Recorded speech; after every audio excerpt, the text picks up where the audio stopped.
ఈరోజు మొగల్తూరు గ్రామంలో మొన్న ఉపాధి కూలీలు దుర్మరణం పాలయ్యారు.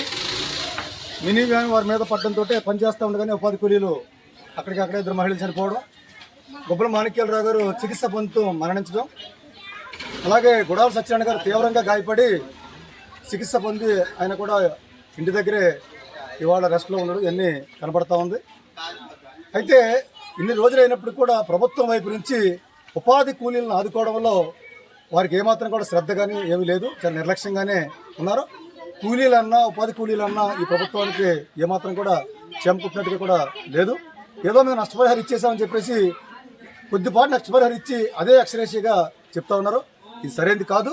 ఎప్పటికైనా సరే జిల్లా మంత్రి గారు, కలెక్టర్ గారు, అలాగే స్థానిక శాసనసభ్యులు వీరందరూ కూడా జోక్యం చేసుకుని, అలాగే ఇక్కడ పంచాయతీరాజ్ శాఖ మంత్రి కూడా మన ఈ గ్రామానికి సంబంధించినటువంటి పవన్ కళ్యాణ్ గారే, వారు కూడా ఉపాధి కూలీలకు సంబంధించినటువంటి శాఖ వారిదే కాబట్టి వారు కూడా జోక్యం చేసుకుని ఏదైతే ముగ్గురు మరణించారో వారి కుటుంబాలకు ఇచ్చినటువంటి ఎక్స్‌రేషియాని పెంచి ఇవ్వాలని చెప్పేసి మేము కోరుతా ఉన్నాం.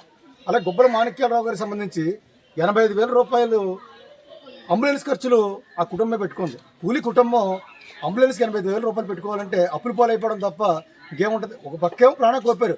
ఆ కుటుంబంలో తల్లిని కోల్పోయారు, తండ్రిని కోల్పోయారు, ఇద్దరిని కోల్పోయారు. పైగా 85,000 రూపాయలు అంబులెన్స్కి అయ్యింది. కాబట్టి అంబులెన్స్ సహకారం కూడా వీరు చేయాలి. అలాగే ఇతర రూపాల్లో కూడా ప్రమాదానికి ఎవరైతే కారణమయ్యారో ఆ సంస్థ నుంచి కూడా నష్టపరిహారాన్ని అందించాలి. మరి ఇవాళ సంతాప సభ జరుగుతూ ఉంది. ప్రజలందరూ కూడా మరి మంత్రి గారు లేదా కలెక్టర్ గారు వారు ఇంకేం చేశారని కూడా ప్రజలు అడుగుతూ ఉన్నారు. ఎప్పటికైనా సరే వెంటనే స్పందించి ఆ కుటుంబాలను ఆదుకోవాలని చెప్పేసి ఈ సందర్భంగా విజ్ఞప్తి చేస్తూ ఉన్నాం.